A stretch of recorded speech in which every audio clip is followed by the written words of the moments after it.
Hello everyone, welcome back in my YouTube channel. So आज मैं आपको पढ़ाने वाली हूँ क्लास 10th मैथमेटिक्स का हमारा जो चैप्टर नंबर 9, जिसका नाम है हमारा ऊंचाई व दूरी, या कह सकते हैं हाइट एंड डिस्टेंस। ठीक है, तो आज हम हाइट एंड डिस्टेंस का एक बहुत ही अच्छा सा सवाल लेकर आए हैं जो कि बोर्ड के पेपर में 6 नंबर का आता है। ठीक है, तो चलो स्टार्ट करते हैं बिना किसी देरी के। क्वेश्चन है कि भूमि के एक बिंदु से जो मीनार के पाद बिंदु से 30 मीटर की ऊंचाई पर स्थित है, मीनार के शिखर का उन्नयन कोण 30 अंश है, तो मीनार की ऊंचाई ज्ञात करनी है। ठीक है, मैंने डायग्राम पहले से ही ड्रॉ कर रखा है। वैसे वहाँ पर डायग्राम बहुत कम कंडीशंस पे ड्रॉ होता है। ठीक है, तो आपको डायग्राम खुद ड्रॉ करना पड़ेगा, तो आप इसको पहले समझो और उसके बाद आप डायग्राम ईजिली ड्रॉ कर सकते हो। ठीक है, कैसे कि जैसे ये जो ये लाइन है, ये हमने मान लिया कि ये जो BC वाली लाइन है ये हमारा भूमि है।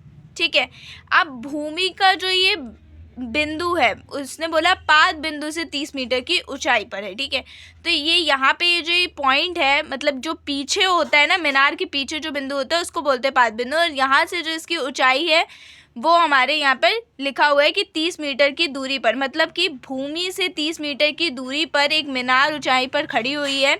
और मीनार का ये जो शिखर है ना, यहाँ से जो भूमि का उन्नयन कोण है, मतलब जो यहाँ पे अगर कोई चीज़ खड़ी है और यहाँ नीचे की तरफ देख रही हो, तो जो उसका कोण बनता है वो कितना है, वो 30 अंश है। तो हमको ये बताना है कि मीनार की ऊंचाई कितनी है, मतलब कि हमको यहाँ पर BC पता दिया गया है, कोण दिया गया है यानी थीटा दिया गया है, और हमको यहाँ पर AC यानी कि उसकी मीनार की ऊंचाई पता करनी है कि मीनार जो है वो कितनी ऊँची है।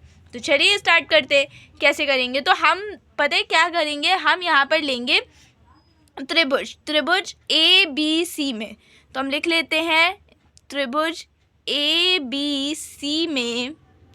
ठीक है, क्या करेंगे, यहाँ पे देखो, यहाँ पे कोण कितना बन रहा है 30। ठीक है, कितना बन रहा है 30।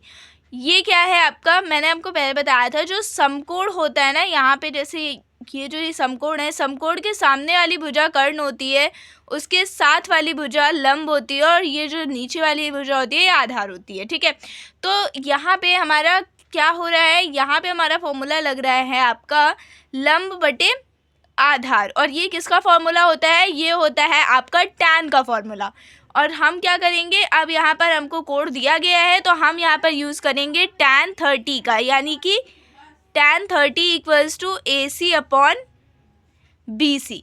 ठीक है, tan 30 की वैल्यू कितनी होती है, tan 30 की वैल्यू होती है 1/√3 इक्वल्स टू AC को हम क्या लिख सकते हैं, AC को हम लिख सकते हैं H, और BC को हम क्या लिख सकते हैं, BC को हम लिख देते हैं कि 30 मीटर। ठीक है, क्योंकि ये हमको दिया गया है।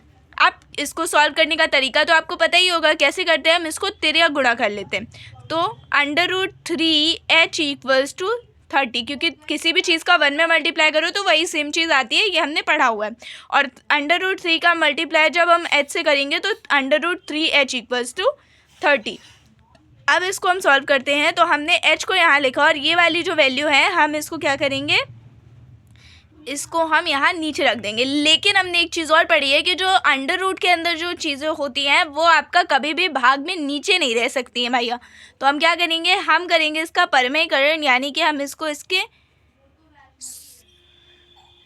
संरेखीय से क्या करेंगे, मल्टीप्लाई कर देंगे। ठीक है, तो हमने दोनों तरफ √3 का मल्टीप्लाई कर लिया है, ऊपर और नीचे। तो अब हमारे पास क्या बच रहा, H इक्वल्स टू 30, और इसका मल्टीप्लाई करेंगे तो √3 अपॉन, यहाँ पे क्या हो जाएगा, रूट से रूट कैंसिल, तो यहाँ पे हो जाएगा आपका 3।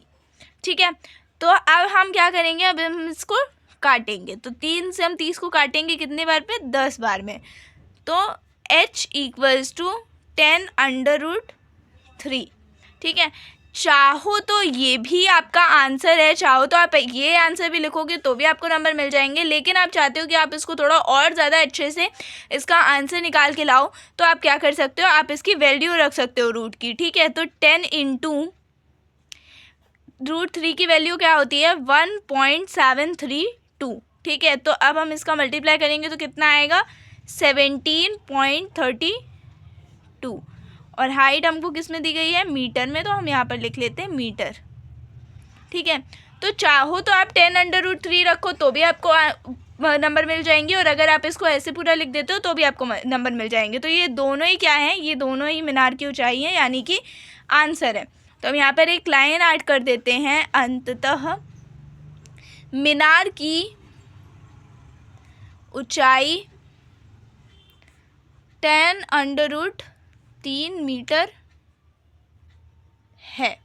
आप चाहो तो इसमें आपने जो पॉइंट में आंसर निकाला है वो भी लिख सकते हो, और या चाहो तो आप ऐसे भी लिख सकते हो। तो उम्मीद करती हूँ कि आपको अच्छे से समझ में आया होगा। कोई डाउट हो तो आप मुझे कमेंट बॉक्स में कमेंट करके पूछ सकते हो। मिलते हैं अगले वीडियो में, देखने के लिए आपका धन्यवाद।